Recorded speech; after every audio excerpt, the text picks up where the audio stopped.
আসসালামু আলাইকুম everyone, welcome to দিতুপাই রান্নাঘর।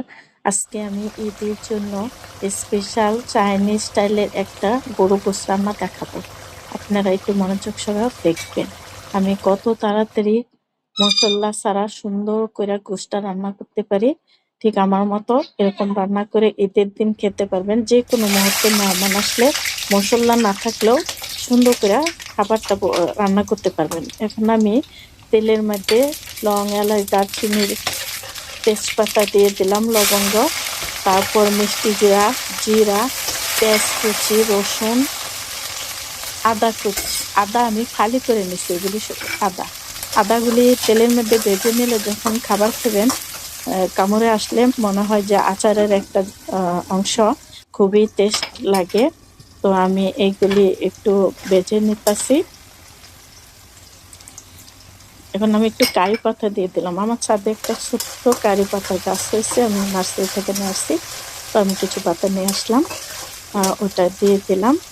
আর আমি কিছু শুকনা মরিচ ফালি করে দিয়ে দিলাম ঝালের জন্য, যেহেতু আমি গুঁড়া মরিচ, হলুদ, ধনিয়া গুঁড়া, জিরা গুঁড়া কিছুই ব্যবহার করব না।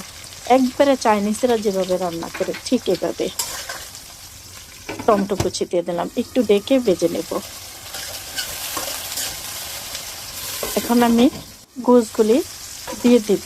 আমার পেঁয়াজ রসুনগুলি একটু সুন্দর করে ভাজা হয়ে গেছে, কত সুন্দর হয়েছে দেখতে। আমি এখন গোশগুলি দিয়ে দিচ্ছি।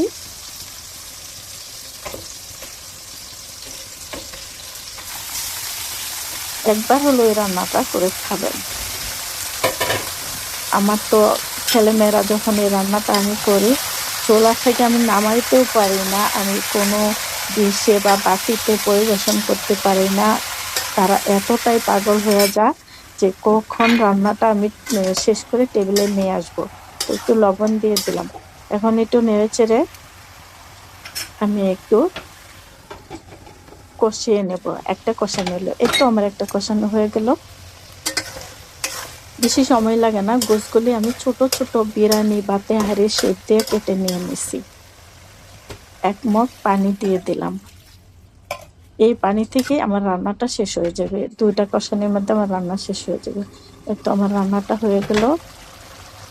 দেখেন কত সুন্দর দেখা যাচ্ছে। আমি কোনো বাটা মশলা বা গরম মশলা, জিরা গুঁড়া আমি কোনো কিছুই দিই নাই, ধনিয়া গুঁড়াও দিই নাই। শুধু কাটা কোটা দিয়ে আমি চাইনিজরা যেমনি খুব তাড়াতাড়ি রান্না করে ফেলে, আমি ঠিক এভাবে রান্না করে ফেলছি। 4-5টা কাঁচামরিচ দিয়ে দিলাম।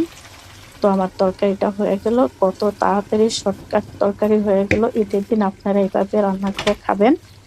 আমার পরবর্তী ভিডিও দেখার জন্য, সুন্দর ভালো ভালো ভিডিও দেখার জন্য লাইক, কমেন্ট, সাবস্ক্রাইব করে রাখবেন। আল্লাহ হাফেজ।